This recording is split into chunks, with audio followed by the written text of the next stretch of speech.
Film की शुरुआत में हमें एक परिवार से मिलवाया जाता है जिसमें जेरी लेन, उसकी पत्नी करिन और उनकी 2 बेटियां हैं। जेरी असल में एक रिटायर्ड CIA अधिकारी है। जेरी अपने परिवार को दूसरी सिटी ले जा रहा है, लेकिन रास्ते में ट्रैफिक में फंस जाता है।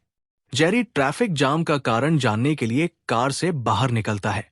तभी वहां ज़ॉम्बियों का खतरनाक हमला होता है। ये ज़ॉम्बी रास्ते में आने वाले सभी लोगों को अपना शिकार बना लेते हैं। वे सबको काटते हुए गिरा रहे हैं। जेरी वहां एक अजीब बात देखता है। एक आम आदमी को अगर ज़ॉम्बी काट ले तो वो सिर्फ 15 सेकंड में ज़ॉम्बी बन जाता है। ये ज़ॉम्बी वायरस बहुत तेजी से फैल रहा है। किसी तरह वो अपनी जान बचाकर परिवार के साथ वहां से निकलता है। रास्ते में जेरी को अपने दोस्त का कॉल आता है। ये दोस्त भी CIA का सदस्य है।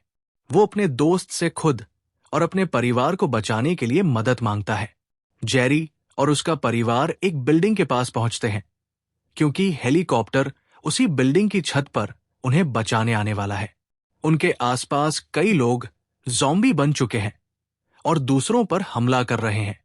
एक ज़ॉम्बी जेरी पर भी हमला करता है। वो ज़ॉम्बी जेरी को मारने ही वाला था, लेकिन उसी बिल्डिंग के एक बच्चे ने उस ज़ॉम्बी को मार दिया। लेकिन मरते समय ज़ॉम्बी का खून जेरी के मुंह में चला जाता है। जेरी सोचता है कि वह भी ज़ॉम्बी बन जाएगा। बिल्डिंग की छत पर जाकर जेरी आत्महत्या करने की कोशिश करता है, क्योंकि वो खुद को और अपने परिवार को नुकसान नहीं पहुंचाना चाहता। लेकिन 15 सेकंड से ज्यादा समय गुजरने के बाद भी वो ज़ॉम्बी नहीं बनता। तब उसे पता चलता है कि ज़ॉम्बी का खून मुंह में लगने से कोई ज़ॉम्बी नहीं बनता। जेरी को मानसिक शांति मिलती है और उसी समय हेलीकॉप्टर भी बिल्डिंग की छत पर पहुंच जाता है, जो उसके दोस्त ने भेजा था। हेलीकॉप्टर में बैठे लोग जेरी और उसके परिवार को ज़ॉम्बियों से बचाकर सुरक्षित जगह ले जाते हैं। वहां जेरी अपने उस दोस्त से भी मिलता है जिसने मदद की थी। उसका दोस्त बताता है कि यह संक्रमण पूरी दुनिया में फैल चुका है। सभी देश इसे रोकने की कोशिश कर रहे हैं, लेकिन ये लगातार फैल रहा है। लोग खाने की कमी से जूझ रहे हैं। यातायात भी बाधित है, जिससे एयरपोर्ट, रेलवे स्टेशन और सड़कें बंद हैं। उसका दोस्त जेरी को वायरोलॉजिस्ट डॉक्टर फैसबैक से मिलने को कहता है, जो कई सालों से ज़ॉम्बी वायरस पर रिसर्च कर रहे हैं। वो इसका हल जरूर बताएंगे। बताया जाता है कि वायरस का मूल कोरिया से है और वहां से एक ईमेल भी मिला है। उनसे संपर्क की कोशिश की गई, लेकिन असफल रहे। अगर वायरस की जड़ मिल जाए तो वैक्सीन बनाकर वायरस को रोका जा सकता है। इसलिए डॉक्टर फैसबैक को जेरी के साथ भेजा जाता है। जेरी डॉक्टर फैसबैक और टीम के साथ साउथ कोरिया जाने के लिए तैयार होता है। वहां पहुंचते ही ज़ॉम्बियों का हमला होता है। बहादुरी से सामना करते हुए वे कई ज़ॉम्बियों को मारते हैं, लेकिन डॉक्टर फैसबैक, जो सिर्फ लैब में रहे हैं, डर के मारे हेलीकॉप्टर की तरफ भागते हैं, फिसल जाते हैं और गोली लगने से मर जाते हैं। अब डॉक्टर नहीं रहे। जेरी और उसकी team south Korean medical centre पहुंचती है, जहां से ये केस फैला था। एक अधिकारी बताता है कि यहां जो लाश है वो ज़ॉम्बी वायरस का पहला शिकार थी। जेरी अधिकारी से पूछता है कि किस चीज ने इस व्यक्ति को काटा जिससे ये पहली बार ज़ॉम्बी बना। अधिकारी के पास इसकी पूरी जानकारी नहीं थी।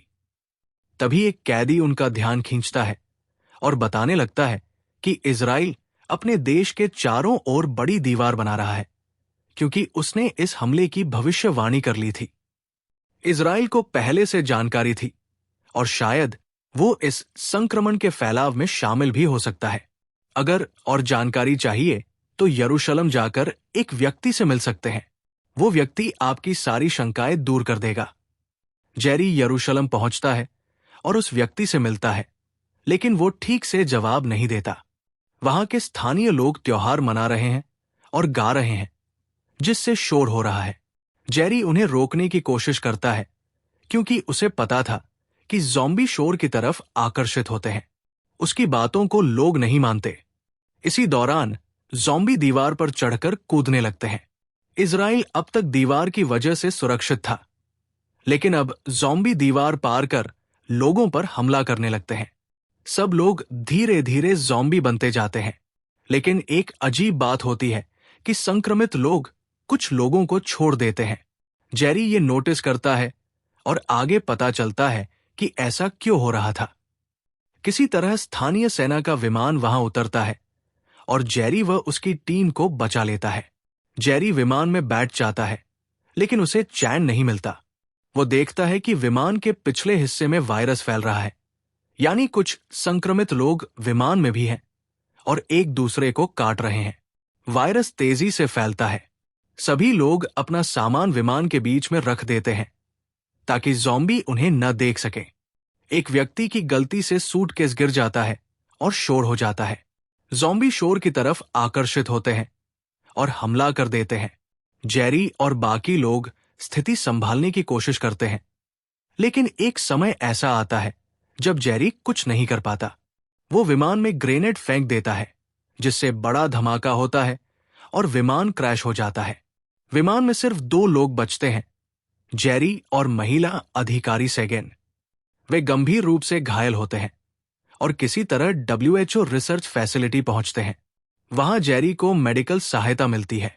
जेरी बताता है कि वो वैक्सीन लेने आया है ताकि वायरस को फैलने से रोका जा सके।